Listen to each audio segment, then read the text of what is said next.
తమిళనాడులో మా ఎడిటర్ రాజు పూర్తి సమాచారం అందిస్తారు.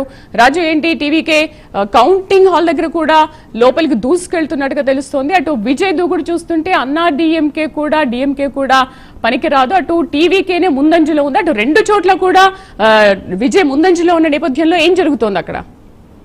రైట్ శ్రీదేవి, మొత్తానికి తమిళనాడు ఎన్నికల్లో ఊహించని ఫలితాలు వెలువడుతూ ఉన్నటువంటి పరిస్థితి. డిఎంకే ఇక్కడ అధికారం చేపట్టబోతోంది, ఇప్పటి వరకు కూడా లేనటువంటి సాంప్రదాయానికి తెరదీయబోతోందని చెప్పేసి అందరూ కూడా భావించారు. దాదాపుగా కూడా చాలా వరకు ఎగ్జిట్ పోల్స్ అలాంటి పరిస్థితి వచ్చింది. ఒక్క యాక్సిస్ మై ఇండియాకి సంబంధించినటువంటి ఎగ్జిట్ పోల్ మాత్రమే టీవీకే విజయ్ ఆధిక్యంలో ఉంటాడని చెప్పినటువంటి పరిస్థితి. సో వాళ్ళు చెప్పినటువంటి ఎగ్జిట్ పోల్ కి అనుగుణంగానే ప్రస్తుతానికి టీవీకే విజయ్ బిగ్ సౌండ్ చేస్తూ ఉన్నటువంటి పరిస్థితి. సో మనకు అందుతున్నటువంటి ఎర్లీ ట్రెండ్స్ ప్రకారం టీవీకే విజయ్ దాదాపు 66కు పైచిలకు స్థానాల్లో ఆయన ముందంజలో ఉంటే డిఎంకే 49 స్థానాలకు పరిమితమైనటువంటి పరిస్థితి. ముఖ్యంగా ఇవన్నీ కూడా పోస్టల్ బ్యాలెట్ కి సంబంధించినటువంటి ఓట్లే ఎక్కువగా ఉన్నటువంటి పరిస్థితి. అంతేకాకుండా ప్రస్తుతానికి ఈవీఎంలకు సంబంధించినటువంటి లెక్కింపు గత కొద్దిసేపటి క్రితమే స్టార్ట్ అయింది. సో డిఎంకేని తొలుత చాలా వరకు కూడా అంటే వెనకంజలో ఉన్నటువంటి టీవీకే, తర్వాత అన్నా డిఎంకేని వెనక్కి నెట్టింది. ఇప్పుడు డిఎంకేని కూడా వెనక్కి నెట్టి దాదాపు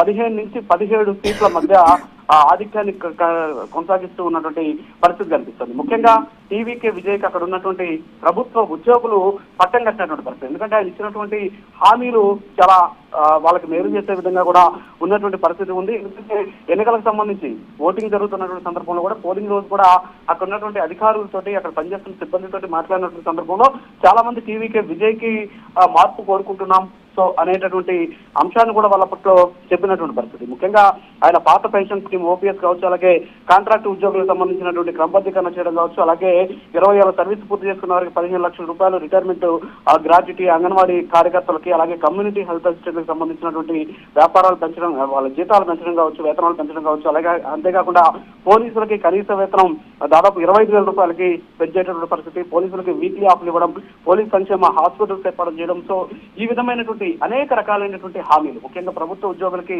ఎక్కువిచ్చినటువంటి నేపథ్యంలో ప్రస్తుతానికి ఆ విధంగా ముందుకెళ్ళినటువంటి పరిస్థితి.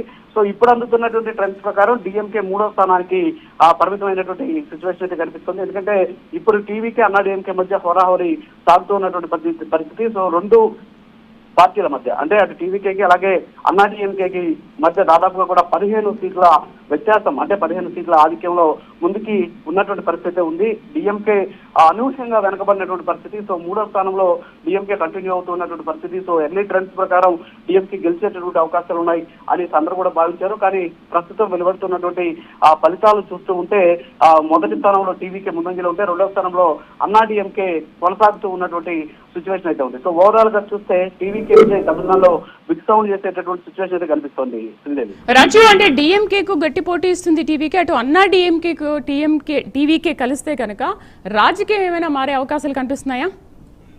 ఇప్పుడు అందుతున్నటువంటి ఎర్లీ ట్రెండ్స్ ప్రకారం 3వ స్థానానికి డిఎంకే పరిమితమైనటువంటి సిచ్యువేషన్ కనిపిస్తుంది. ఎందుకంటే ఇప్పటి వరకు కూడా మొదటి స్థానంలో కొనసాగినటువంటి డిఎంకే గత కొద్దిసేపటి అనూహ్యంగా అన్నా డిఎంకే ముందుకు వచ్చింది, తర్వాత డిఎంకే 3వ స్థానానికి వెళ్ళిపోయినటువంటి పరిస్థితి. సో ఇవన్నీ కూడా ఎర్లీ ట్రెండ్స్, అంటే ఇవే ఫలితాలని మనం చెప్పలేదు. ఎందుకంటే చివరి ఓటు లెక్క తేలే వరకు కూడా ఫలితాలను చెప్పడం అనేది ఎన్నికలకు సంబంధించినటువంటి సరైనటువంటి పద్ధతి కాదు. అయితే ప్రస్తుతం మాత్రం మీరు అన్నట్టు ఏదైతే అన్నా డిఎంకే అలాగే టీవీకే కానీ కలిస్తాయి అంటే దీనికి సంబంధించి కూడా ఆల్రెడీ వాళ్ళ మధ్య మంతనాలు సాగాయని చెప్పేసి కూడా చెప్పారు. ఒకవేళ అలాంటి పరిస్థితి వస్తే టీవీకే పెట్టి జతకట్టడానికి సిద్ధంగా ఉందని చెప్పేసి అన్నా డిఎంకేకి సంబంధించినటువంటి ప్రతినిధులు కూడా గతంలో చెప్పినటువంటి సందర్భాలు కూడా ఉన్నాయి. సో ఓవరాల్ గా చూస్తే ప్రస్తుతం ఉన్నటువంటి సిచ్యువేషన్ మనం చూస్తుంటే టీవీకే విజయ్ అనూహ్యంగా ముందు వరుసలోకి రావడంతో ముందంజలో ఆయన కొనసాగుతూ ఉన్నటువంటి పరిస్థితుల నేపథ్యంలో ఖచ్చితంగా ఈ రెండు పార్టీలు కానీ కలిస్తే ఖచ్చితంగా తమిళనాడులో టీవీకే అలాగే ఎన్డీఏ కూటమి అధికారాన్ని చేజిక్కించుకునేటటువంటి అవకాశాలు ఉన్నాయి. ఒక రకంగా చెప్పాలంటే ప్రస్తుతం వెలువడుతున్నటువంటి ట్రెండ్స్ అయితే మాత్రం డిఎంకేకి ఒక గట్టి షాక్ అయితే ఇచ్చినటువంటి సిచ్యువేషన్ ఉంది. ముఖ్యంగా డిఎంకే ఖచ్చితంగా గెలుస్తుంది, మరోసారి ఎంకే స్టాలిన్ ముఖ్యమంత్రి అవుతారని చెప్పేసి ఇక్కడ భారీ ఎత్తున ప్రచారం జరిగింది. దానికి అనుగుణంగానే ఏర్పాట్లు కూడా చేశారు. డిఎంకేకి సంబంధించినటువంటి ప్రధాన కార్యాలయం అన్నా அறிவாலయం దగ్గర కూడా భారీ ఎత్తున దాదాపుగా కూడా ఒక 10,000 మందికి పైచీలకు పట్టే విధంగా అక్కడ చైర్స్ వేయడం కావచ్చు, అంతేకాకుండా ఏర్పాట్లు చేయడం వారందరూ కూడా భోజన సదుపాయాలు ఏర్పాటు చేస్తారు. కానీ ఉదయం వరకు కూడా అటు టీవీకి ఆఫీస్ కావచ్చు అలాగే అన్నా డిఎంకే ఆఫీస్ మొత్తం కూడా బోసిపోయినటువంటి పరిస్థితి. ఒక డిఎంకే ఆఫీస్ దగ్గర మాత్రమే భారీ ఎత్తున ఒక హడావిడి కనిపించింది. కానీ ఇప్పుడు ఫలితాలు చూస్తూ ఉంటే తారుమారైనటువంటి సిచ్యువేషన్ అయితే ఉంది. సో ఓవరాల్ గా చూస్తే మాత్రం టీవీకే విజయ్ దాదాపుగా కూడా అంటే ఎవరికి కూడా అందరం తెలియదు, దాదాపు 17 సీట్లు ఆధిక్యంలో ఆయన కంటిన్యూ అవుతూ ఉన్నటువంటి సిచ్యువేషన్ కనిపిస్తుంది. రాజు, ఇప్పుడు చూస్తున్న ఫలితాలను బట్టి చూస్తుంటే ఎందుకు ప్రజలు విజయ్ వైపు చూస్తున్నారు అనుకోవాలి? అంటే ఇప్పుడు కొత్త నాయకత్వం ఏమైనా కోరుకుంటున్నారు అనుకోవచ్చా ప్రజలు, లేకపోతే డిఎంకే కానీ అన్నా డిఎంకే కానీ కాస్త పాతబడిపోయాయి అంటే ఆ బోర్ ఫీలింగ్ లో టీవీకేని ఎంచుకున్నారు అనుకోవచ్చా? ఒకటి ఇక్కడ ఏంటంటే మనం చూస్తే 1967 నుంచి కూడా తమిళనాడులో స్థానిక పార్టీలే అధికారంలోకి వస్తూ ఉన్నటువంటి పరిస్థితి. నాకు తెలిసి 2011లో అనుకుంటాను అన్నాడీఎంకేకి సంబంధించి జయలలిత రెండోసారి అధికారంలోకి వచ్చారు. అంటే ఇక్కడ తమిళనాడులో ఉన్నటువంటి ఓటరు నాడిని పట్టడం అనేది అంత ఈజీ అయినటువంటి పరిస్థితి కాదు. ఒకసారి ఒక పార్టీకి అధికారం ఇస్తే ఇంకోసారి ఇంకొక పార్టీకి అధికారం ఇవ్వడం, ఎట్టి పరిస్థితుల్లో కూడా అధికారంలో ఉన్నటువంటి పార్టీని మరోసారి అధికారం ఇచ్చేటటువంటి దానికి ఇక్కడ ఓటర్లు ఉపేక్షించేటటువంటి సిచ్యువేషన్ లేదు. సో ఇప్పటికీ 2 పార్టీలు మాత్రమే, అంటే స్థానికంగా 2 పార్టీలు మాత్రమే ప్రధానంగా కొట్టుకున్నాయి, ఒకటి డిఎంకే అన్నా డిఎంకే. సో ఈ 2 పార్టీలకే దాదాపుగా 1967 నుంచి కూడా వాళ్ళు అధికారం ఇస్తూ వస్తూ ఉన్నటువంటి పరిస్థితి.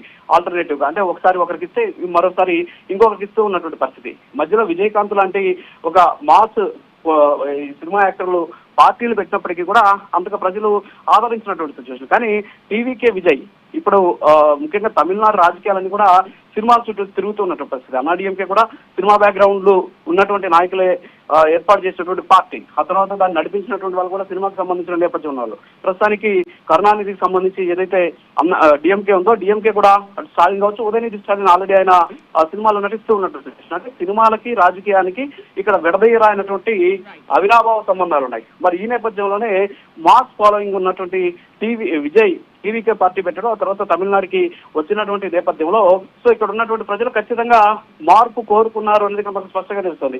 అందుకే ఈసారి ఖచ్చితంగా టీవీకే విజయ్కి ఒకసారి అవకాశం ఇచ్చి చూడాలి అనేటువంటి ఉద్దేశం. గతంలో కూడా తొలిసారి పార్టీ పెట్టినటువంటి ఈ సినిమాకి సంబంధించినటువంటి నేపథ్యం ఉన్న వాళ్ళు గెలిచినటువంటి సందర్భాలు కూడా ఉన్నాయి తమిళనాడులో. సో తమిళనాడు ఓటరు నాడి ఎలా ఉంటుంది అనేది ప్రస్తుతం మనం చూస్తున్నటువంటి పరిస్థితుల నేపథ్యంలో టీవీకే విజయ్కి వస్తున్నటువంటి ఈ ఓట్లకు సంబంధించిన ఆధిక్యత ఏదైతే ఉందో అది స్పష్టం చేస్తున్నటువంటి సిచ్యువేషన్ కనిపిస్తుంది. శ్రీదేవి.